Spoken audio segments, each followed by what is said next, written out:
This is Economics for Entrepreneurs, the podcast where we apply the principles of economics to help you start, grow, and manage your business.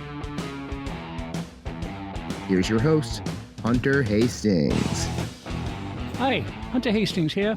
We have a strong belief here at Economics for Entrepreneurs that everyone can be an entrepreneur. Everyone can draw on their natural empathy to identify the unmet needs of consumers and customers, and on their unique knowledge and creativity to design a solution, and on their collaborative ability to build a team and a supply chain to deliver the solution. Those are all behavioral traits. And in fact, we can provide a behavioral self-assessment tool to help you think about your own behavioral style and your readiness for entrepreneurship. Look for the link in the show notes for this episode. In addition, high-tech tools like artificial intelligence, global exchange platforms like Amazon and Alibaba and Etsy, and low-cost instant communication, sharing, and knowledge access tools will augment the capacity of every individual to be a successful, self-reliant, self-resourcing entrepreneur. Well, that sounds good. But what if you're just not ready? What if you've got a job in the corporate world with good pay and what the corporate world calls prospects? What if the uncertainty of entrepreneurship is just not right for you at this point? In truth, gathering experience in a job or a corporate career can be a huge boost to your future entrepreneurial plans. You learn a lot, you mature, you keep updated with the latest business thinking, and you might save a little money to fund a future venture. One answer to this dilemma is that it does not have to be black or white. Do both. In my podcast over at interconnectedindividuals.com, I interviewed Marty Constant, who introduced the agile idea of parallel paths. Build your knowledge in the corporate world while investigating your skills and capacity in the entrepreneurial world. Learn about entrepreneurship and learn about yourself. We're talking today to Lisa Stevenson. She holds a master's degree in industrial organizational psychology. I learned from Lisa that the slang for that is Psych, so let's call it that. Her degree is from the Chicago School of Professional Psychology, and she now works in a space called talent and development at Deloitte. She's been a consultant to major corporations on talent and leadership, and she's very much an accomplished and winning professional in her corporate career. She is also CEO of Rise Hawaii Jewelry. She has distribution in 20 retail locations on Oahu, Maui, Kauai, and the Big Island of Hawaii, as well as Japan. And she's currently expanding to California, and she also sells on one of those global platforms, Etsy. Lisa, welcome. Thanks for having me, Hunter. Well, thank you for joining us at Economics for Entrepreneurs. We're looking forward to learning from you today. And one of the things we try and do here, Lisa, is make a bridge between theory and application. So often that's economic theory, because that's what we deal in. So we have economic profs, and they tell us about theory, and then we talk to economic or entrepreneurial practitioners about their business, and we try and make a bridge between the two. So what we're going to do today is make a bridge between your professional background of Psych, which you taught me to use that term, industrial and organizational psychology. And let's start with the theory in layman's language so we can all understand it, Lisa, that what Psych does and how it helps business and business people, and what's the theory and thinking behind it. Yeah, so you're not the first to struggle with psychology. I bet. That question a lot, yeah. So I hear a lot of, wait, so you have nothing to do with seeing patients on sofas and helping their lives. Psychology is very different from clinical psychology. So if you think of it more like the science of human behavior relating to work, So I think of it more like business psychology, in that IO psychology uses psychological methodologies in business setting, but it's specifically used to improve business related outcomes such as retention, productivity, learning development. And I found that many with my degree end up working in consulting fields, HR, analytical, and recruitment related fields, working to improve areas such as performance, motivation, job satisfaction, and just the overall well being of employees and the firm. So. Is it a fairly new field, Lisa, or does it go back to Taylorism and Manchesterism and all of those things we read in history books? It's a good question. I would say I had never heard of it when I was an undergrad, and I know that when I was looking for graduate programs, I was struggling a little bit to find just a grad program tailored specifically for IO psychology. Even within the last 5 years, I'd say that field itself has gotten much more popular than it was even 5 to 10 years ago. So not entirely sure the origin, but definitely has been around a while, just Yeah. not popular. But thinking about how it was designed, do you think it was developed to help the firm manage its personnel resources, so it's kind of management oriented, or is to help employees to adapt to the workplace, or both? How was it designed? Do you know? I would say the former. I think it was, there's this need for organizations to manage workplace, folks more effectively, and I think that was probably where it originated from. But with that being said, I think a lot of people go into that field, including myself, with this desire to want to improve workplaces for people, and because of this connection with people. Yeah. Well, let's go there. Let's go to the application and tell us about how you applied your degree and your career specifically, and maybe you can tell us as you're going along a little bit generally about how IO Psych gets applied. Yeah, sure. Well, I'll take some steps back and start by saying I really had no clue what I wanted to do when I was in undergrad. Still debatably not sure if I really do. In Well, undergrad, none of us do, Lisa. We have yeah, a fancy term for that. We call it lifetime learning. exactly. um, so yeah, in undergrad, I was pre-dental through my junior year, and I just realized it wasn't a field that energized me in the long term. And at the time, was really drawn to more of my business management and psychology classes, and that was kind of my first real aha moment in my career, kind of pivoting to go with my gut and pursuing psychology. I also had a wonderful mentor in my undergrad, Dr. Larkin. I remember her telling me about IO psychology, and she happened to run the IO psychology minor program at the time and taught many of the classes. So she luckily pushed me to take one of them. And IO psychology was the first class. It was actually Intro to IO Psych. And that opened my eyes to a lot of ways in which psych could be applied to the business world. It overlapped with a few business classes I was already taking, and it was a complete game changer for me, quite honestly. Um, IOPsych had the elements of psychology I was already fascinated by, but then applied them to the workplace and business. So, yeah, I mean, after graduating, I really just wanted to further that knowledge in IO psychology. I had only had kind of 2 years with that kind of taste in my mouth with IO in undergrad, and decided to go right back into it in grad school at Chicago for IO psychology specifically. So in grad school, I wasn't really sure where my degree would take me, and was very open to really any opportunity and willing to get my hands dirty in the field. And I got my first real internship in a field that was related to my degree in a way. I started within recruitment at a company called Roundy's Supermarkets.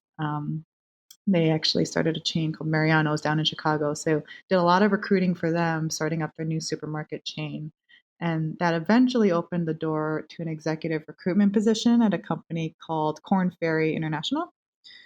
So that was a whole nother level. It was executive recruitment, kind of C-suite recruiting.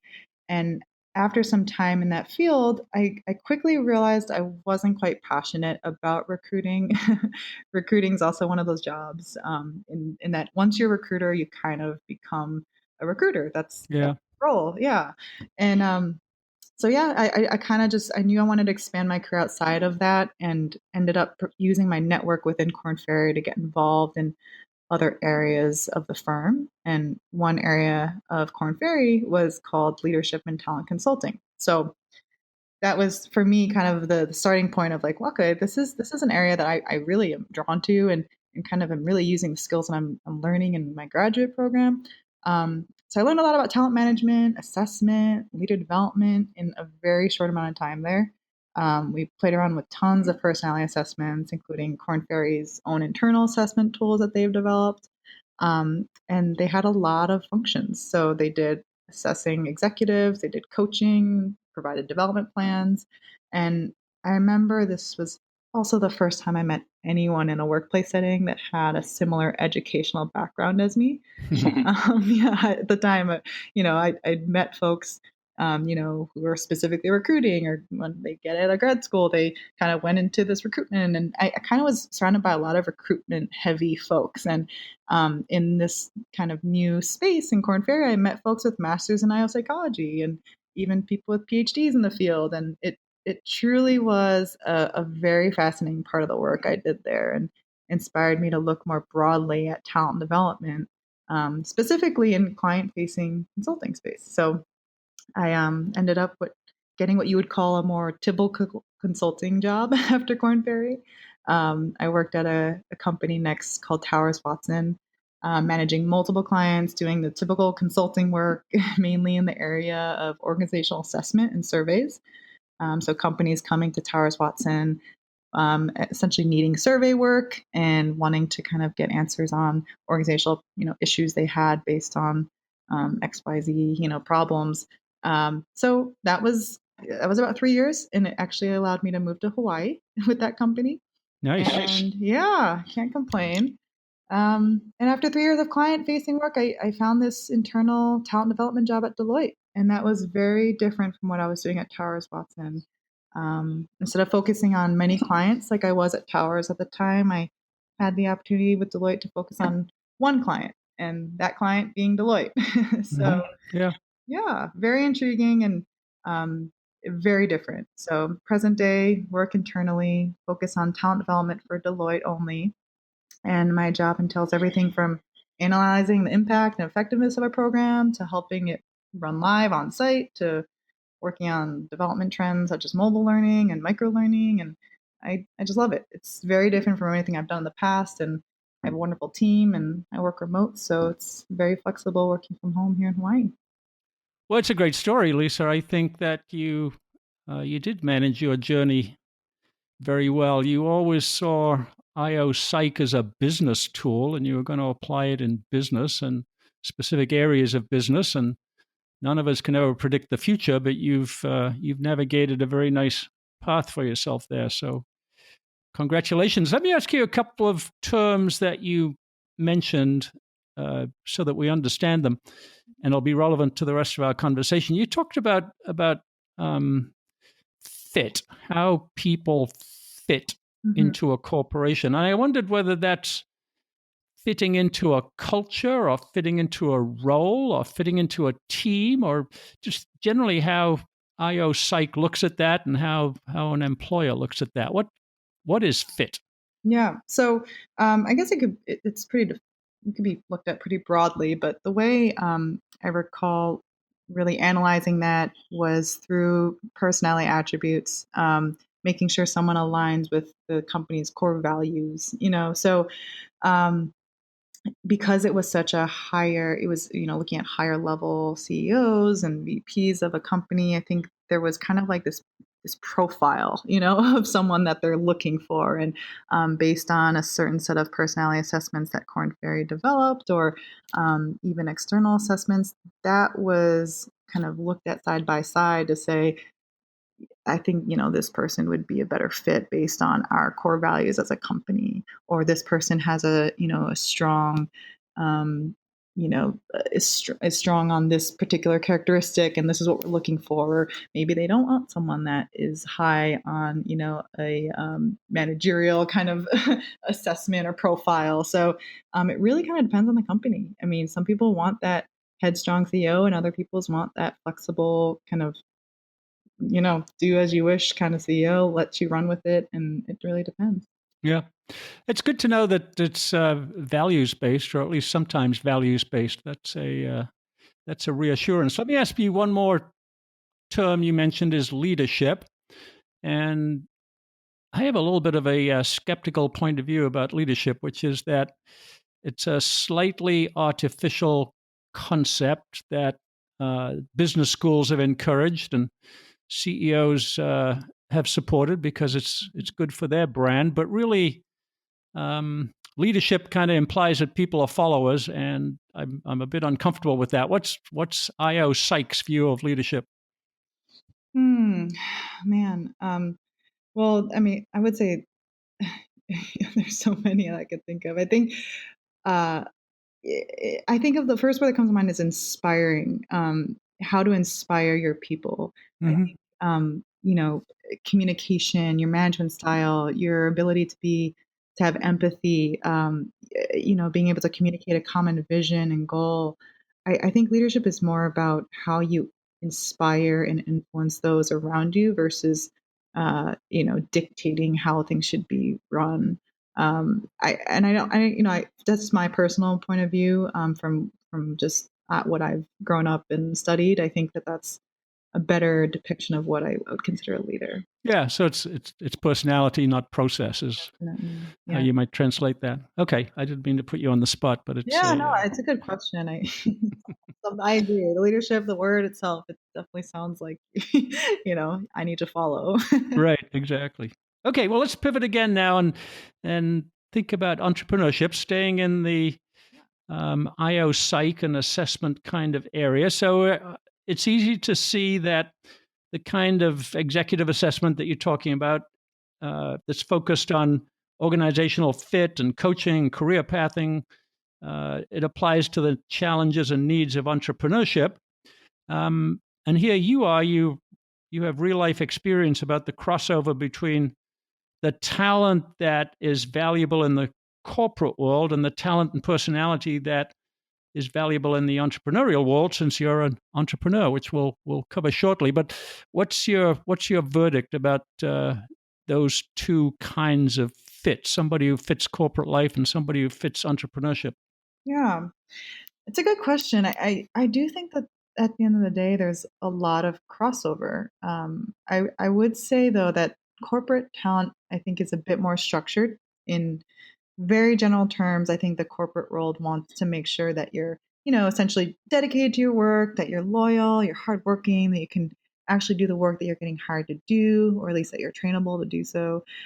There's a lot of that kind of language, like a tell me a time in which you went above and beyond kind of thing. It's this assessment to just kind of decide your fit and your capability and kind of how you'll fit in the workplace. Yeah, making sure that you're competent enough to do the job you're getting hired to do, and that you're really just a good culture fit for the company. Um, but furthermore, at the end of the day, that you're happy, that you're more productive, and that leads to less turnover down the road for the company, hopefully.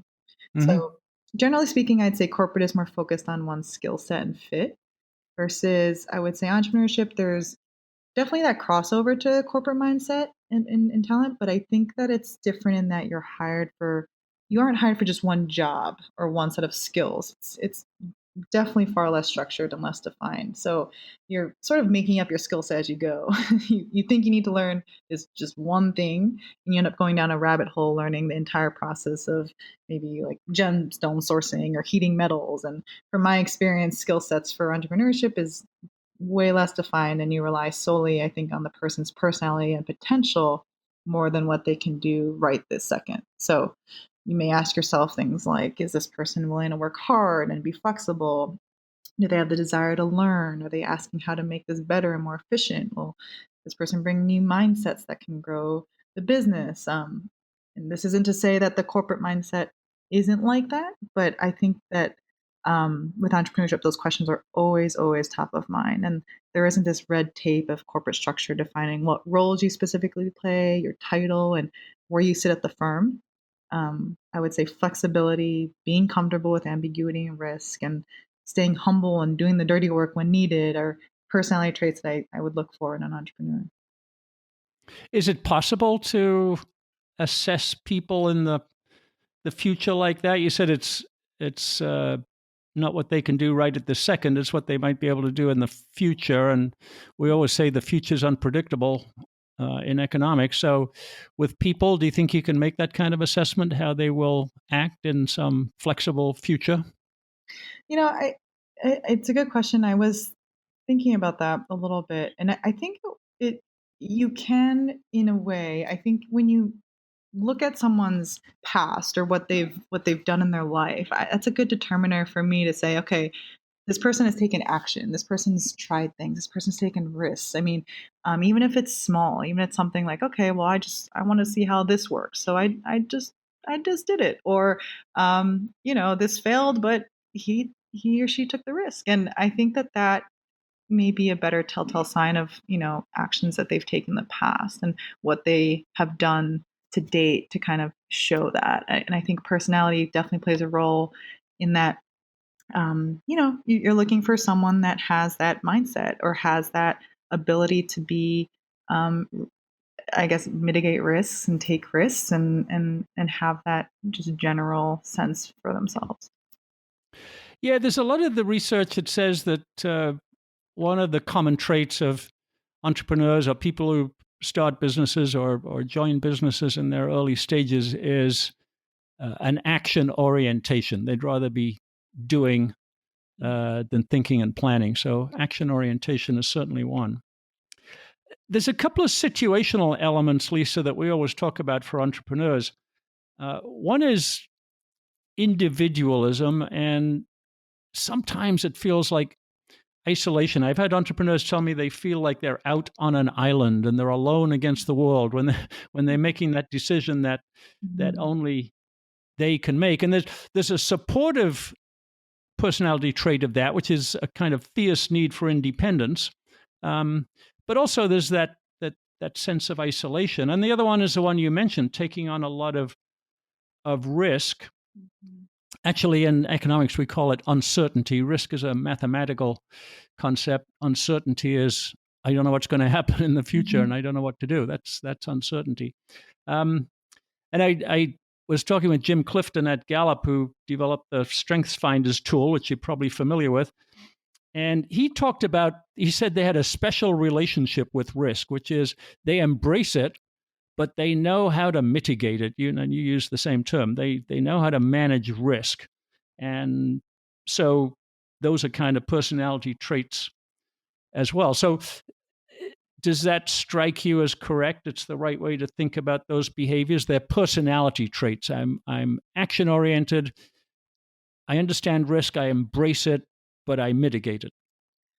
Yeah, I do. I think that is a very accurate description of some personality traits for entrepreneurs, and I think entrepreneurship can definitely be attributed to personality traits on the whole. However, I think there is an element of nurture or situational factors there as well, in my opinion. I think one may have grown up in a household possibly that fostered that type of thinking, uh, Hmm. and therefore help develop that within an individual. I think there are elements to one's personality, however, that definitely impact the choice to be an entrepreneur. Yeah. So nurturing, by that you mean unintentional. You just happen to live in a household that nurtured those personality traits, as opposed to your parents telling you go out and be an entrepreneur. Is that what you mean? Exactly. Yep. So, or in a household, where you have a household that says, you can do anything you want, and sky's the limit, versus maybe a household that's saying, no, just get a steady job and just, get your paycheck. And I think there's just it's nurture, I think, and I think that definitely plays a factor in how that's fostered down the road. Well, one of the theories of entrepreneurs is start with doing a self assessment. One terminology is the is asking yourself, who am I? What do I know? Who do I know? As a kind of starting point, as opposed to what problem am I going to solve or what business am I going to start? It's called the effectual process of entrepreneurship. But it starts with self assessment, and you're an expert on these things. You're at Delight, and I think you're going to tell us about business chemistry, which is a Delight tool. But there's also the Myers-Briggs typology, which I'd like you to tell us about, and that's available online at 16 personalities, I think. And we've actually created a new behavioral self-assessment for entrepreneurs at hunterhastings.com/self, and listeners can go there and evaluate it for themselves. Take us through what kind of self-assessments are available to entrepreneurs and how they might think about using them. Yeah, so you did mention Deloitte, and I know we talked a little about business chemistry prior. I love the tool. I'm a big advocate of it. You can actually also take it online if you wish. Just type in business chemistry Deloitte; it'll pop right up. But so anybody can take it? Yeah, I believe so. And will that classify them normatively against the database? It will, yeah. Oh, great! I didn't know that. Thank you. Yeah. So this assessment helps you determine what type of person you are as it pertains to working with others. So it's pretty fascinating in that you're essentially looking at yourself as as a peer amongst your other workplace peers. And I myself am a pioneer driver, meaning I like to think of a ton of new ideas. I have visions, a future state. I like to take action. But there are others on this assessment who are like guardians or integrators. So it's either pioneer, driver, guardian, or integrator.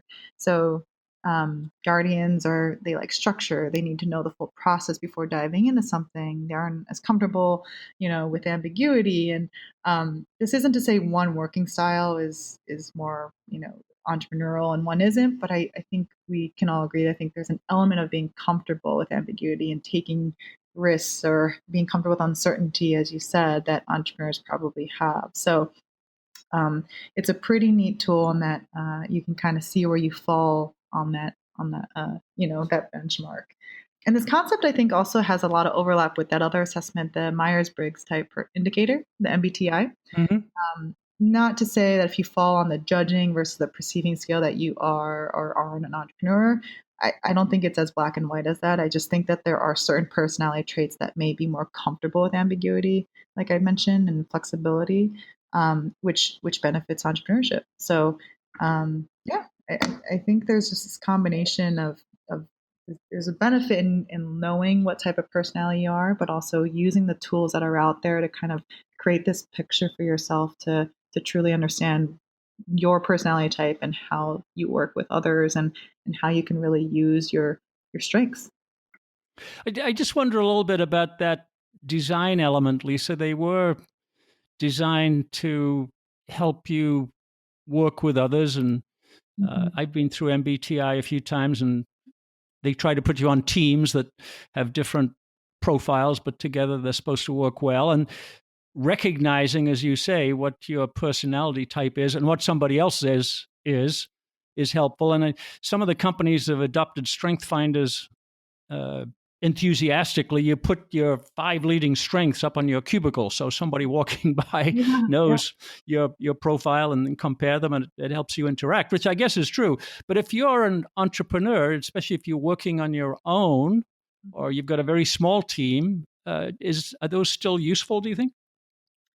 I do, yes. I think everyone should learn about their personality traits regardless of entrepreneurship, actually. I think if you are an entrepreneur, I think it's even more important to know where you fall on some of those basic personality characteristics. I just say this because I think it really benefits you as a leader, as your own manager of your company. I mean, you're able to allocate your work accordingly. You can work on traits that may benefit you. I recommend the MBTI as well, or the Myers-Briggs type indicator, because it provides a great snapshot of your personality overall. And it can help apply that knowledge to yourself as an entrepreneur. So if you think of it, as one, you're taking one step forward, and you're kind of ahead of many other business owners, and that you already know yourself that much more. You're taking the time to invest in this information to better manage and run your own business. And I'll even give you an example. Actually, after taking a personality test, the MBTI, actually, I knew that I fell more on that feeling scale versus a thinking scale. So my decisions tend to be based on feeling rather than thought or logic. I notice that I say yes to opportunities because of my concern for, other people's feelings, the harmonious connections piece, and I wanted to just please people. Um, yeah, it essentially just made me kind of run myself thin. and Yeah.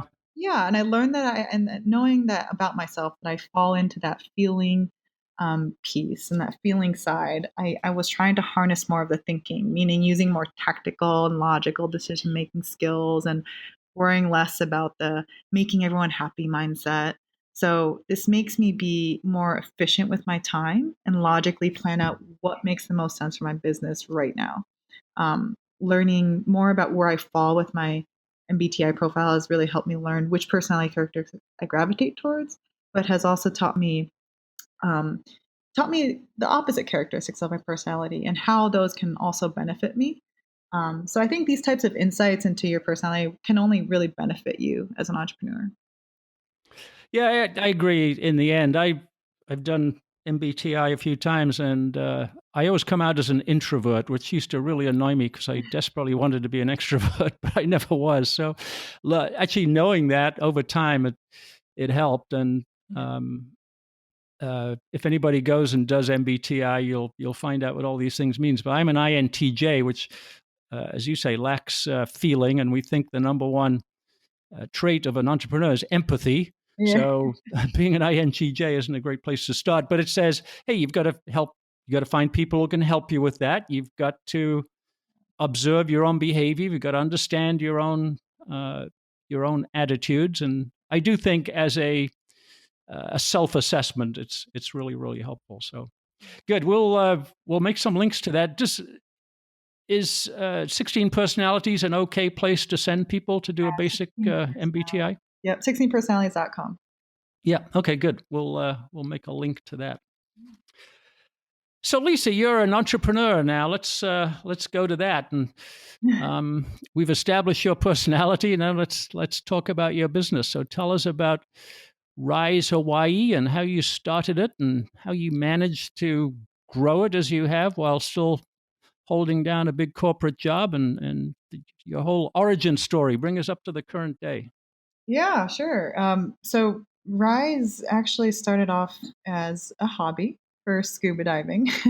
I've Hmm. loved to free dive and scuba dive ever since I was a teenager. So my love of diving plus my love of finding shells, sea glass, and any other ocean treasure is really what eventually led me to jewelry. So it first started off as selling the shells themselves to other jewelers. And I remember trying to buy something for myself one day and wasn't finding exactly what I wanted at the time. I really love minimal jewelry and prefer to pay a little bit more for precious metals like real gold or sterling silver. And I found I was struggling to find something that was a bit more dainty and minimal, but which also used those shells and sea glass that I was talking about. We have them on our beaches, and I was hoping to find a kind of a combination of the two. So I was inspired to make my own line with that specific concept in mind. I taught myself and had help from friends and others in the industry, and took online classes and really just jumped right into it. I started sketching out designs I wanted to make and buying all the materials, and from there it sort of naturally developed into a full business. It just really grew so naturally. I remember the first time someone bought something, actually, and that feeling right there. Any other artist, jewelry designer, craftsman will tell you is the best feeling. It's Yeah. high. The sales and feedback I initially received really fueled me to invest more into the business. So as I got more involved in jewelry making, I attended trade shows and eventually had retailers coming up and asking me for retail line sheets. And I'll be honest, I remember telling the first person who asked me that, "Oh yeah, I'll email it to you. I'll email it to you tonight." And Yeah. meanwhile, I had no clue what a retail line sheet was. I went home, I Googled it, and realized it's essentially a wholesale list of your items with prices, photos of each piece. So I got a professional camera, I snapped some pics and made a line sheet in a week and started sending out line sheets to anyone who would Yeah. take one at first. And Since then, yeah, I become much more selective as to where I sell. But at first, it was just like, oh my gosh, you want to sell my stuff, and this is great. Here, take it all. And so, yeah, the beginning was funny. It was a funny time of me trying to figure it all out and learning a lot along the way, and lots of trial and error. And it's still a work in progress. It still is, and that's kind of where it is now. It just hit 20 retailers as of this week, and this year, I've hired some great girls to help me with shows and making pieces, and I'm still the only one actually diving for the treasures, though. But yeah, I would say Rise Jewelry is really for those looking for a fine piece of unique ocean jewelry. I use precious metals such as gold and sterling silver, and the jewelry is definitely unique in that no shell or sea glass is the same. It's all handcrafted with the finest materials to represent the beauty of our islands. Wonderful. So you're the CEO and head diver. Yeah, exactly. That's, And diver is like the therapeutic part of the job. yeah, that's good. Now, Lisa, you've described the nature of the Rise Hawaii brand functionally and emotionally. You've used words like delicate and high quality and unique, evoking the spirit of the ocean. We also like to say that brands have personalities, as if they were people. And you and I have been talking about personality assessment and your own knowledge of your own business personality. Do you make a connection between those two, between your personality and the brand personality? Definitely. I, without a doubt, make a connection between my brand and my own personality. I found that by discovering more about my personality, it's actually helped me to stay true to myself and create a brand that embodies not only my personality, but my values and my passions. I will admit, though, that I struggled with this dynamic when I first started Rise. The challenge to find the so called right image and brand for my business. In the beginning, it was sort of playing into a specific image that Hawaiian jewelers were already embodying at the time. I don't know if you know, but it's kind of this beautiful girl on the beach with her perfect body wearing jewelry, and it's this mix of sexy and elegant. I remember specifically admiring it actually, and played into that in the beginning, and what I thought would also be my brand because it seemed like it was working for other jewelry companies. And I replicated kind of those marketing photos and getting similar looking models and overall playing into a very similar social media strategy and image. And at the beginning, I was really just following what seemed to have been working already in the industry. The problem, which I realized over some time, was that I wasn't staying true to the person I was and what type of brand I wanted to build. It sort of became exhausting to build out a brand that wasn't authentically me or embodying my personality. So I stepped back and made a conscious effort to redefine Rise's brand based on who I am and what type of content I'd like to see as a customer. So yeah, similar to me. I wanted to market to those who love not just Hawaii, but love the one of a kind ocean finds that I personally nerd out on and can find along any coastline in the world, really. I wanted to cater to those who felt just as passionately about teal blue sea glass or Hebrew cone as I did when I'd find one. That elated feeling and thought of, holy crap, look what I just found is something that I actually do share regularly on my Instagram and Facebook pages now. And it wasn't something, and that wasn't the approach, previously in the beginning. So I was able to, yeah, redefine my brand based on who I was, what personality I am, and what I personally loved and what I love to share. It's felt way more authentic, let me tell you, to build a brand based on who I am inside. And I'd say that approach has actually worked in my favor as far as business growth as well. So it's really a win-win. And yeah, I would also say that I'm very introverted. I mentioned that before, I believe, and I know you said you're an introvert, right, Hunter? Yep, INTJ. Yeah, yeah. So as you know, and as you can imagine, I love privacy. I love my alone time.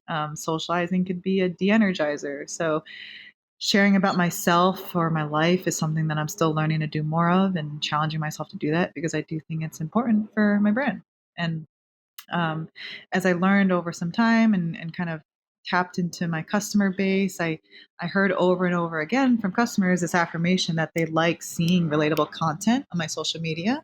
They enjoyed my page. So it really was this affirmation that I was on the right track with where my brand was headed. So yeah, I would say it's very important. I think it's something that people should hone in and stay authentic to. And Rise's brand was established pretty naturally and authentically in that way after some trial and error in the beginning. But I found that just being true to who I was what worked best for me. So Yeah. yeah, Well, that's beautiful, actually. And it's very helpful, I think, for listeners who are thinking about their the brand of their service or their product. And I think you're saying that you can feel that internally. It's about what's right for you, and then you can find the customers that align with that synchronize with that, as opposed to the marketing concept of targeting, which always seems like um, a very unpleasant kind of a term. You're thinking about more of alignment and synchronization. Would that be right? exactly.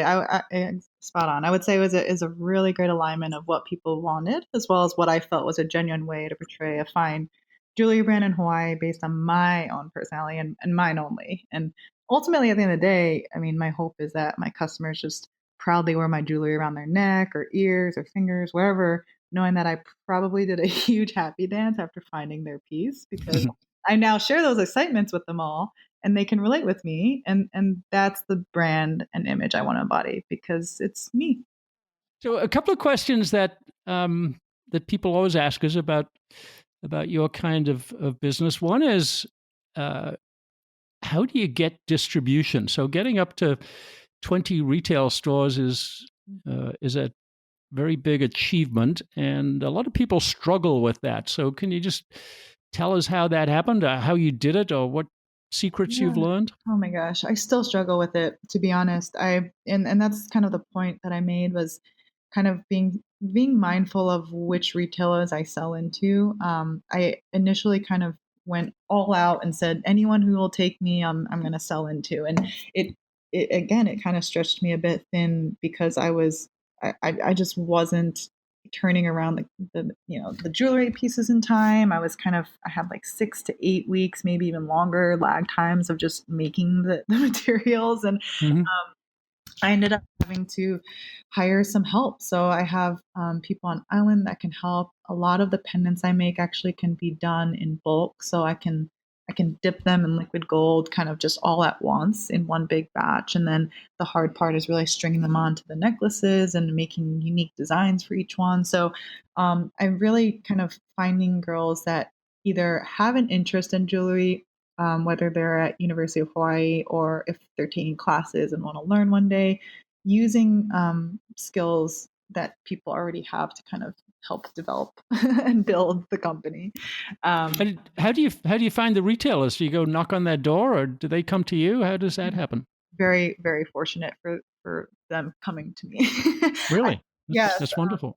yes, it has been very, very, very lucky. I've been lucky in that sense. I think the shows that I do a Made in Hawaii event, and a lot of that actually pulls in new retailers every year. So yeah, I've been fortunate in that sense. Do retailers find you on Etsy and then try and contact you direct? Is that another channel? Another channel, yep, I would say most of it though usually comes from, ironically, Instagram, social media. Oh, really? Instagram, Yeah, yeah. good. So staying up to date with that has helped, as well as just being out in the shows, the trade shows, and kind of keeping your name out there. So we always talk about imagining the future, Lisa. What do you imagine for your future of Rise Hawaii? Oh man. Well, a year ago, I was imagining seeing my jewelry in retail stores. So it has really been fun seeing that vision come to life this last year, full force. So where I see in the future, probably to be across the US and even internationally selling in retailers that embody the lifestyle, the culture that I stand for. I hope that when people think of unique, fine ocean jewelry, that their first thought is Rise. I also very much hope to work with companies that I value and love personally. I want to be more involved with ocean conservation organizations and find ways to keep our oceans clean. The ocean is my happy place and home to Yeah. so many incredible creatures, and I feel that we really do have a responsibility to maintain it. So, Well, one of the things we love a lot at Economics for Entrepreneurs is businesses that are values based, and I think that kind of value that you're talking about, values in the sense of natural beauty and preserving the oceans and being thankful for nature and how it surrounds us with beauty. That's a great place to start and to build a business on. absolutely, it's important. Good. Well, Lisa, you're the perfect guest for us on Economics for Entrepreneurs. You've given us some expertise about a very special piece of knowledge, Psych. You've told us how to navigate a career in that, and now you've told us how to make that jump into entrepreneurship. You think entrepreneurship will be full time for you at some point in the future? Oh man, I hope so. I think for right now, it's definitely a fire. I think eventually it'll get to a point where you kind of just I make the jump, and but for now, it's still this burning fire, and it'll keep me going. That's the goal.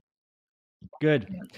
Yeah. Well, just summarize for everybody where they can find you online or anywhere else you'd like to point them to. Yeah, no, I appreciate you having me on here.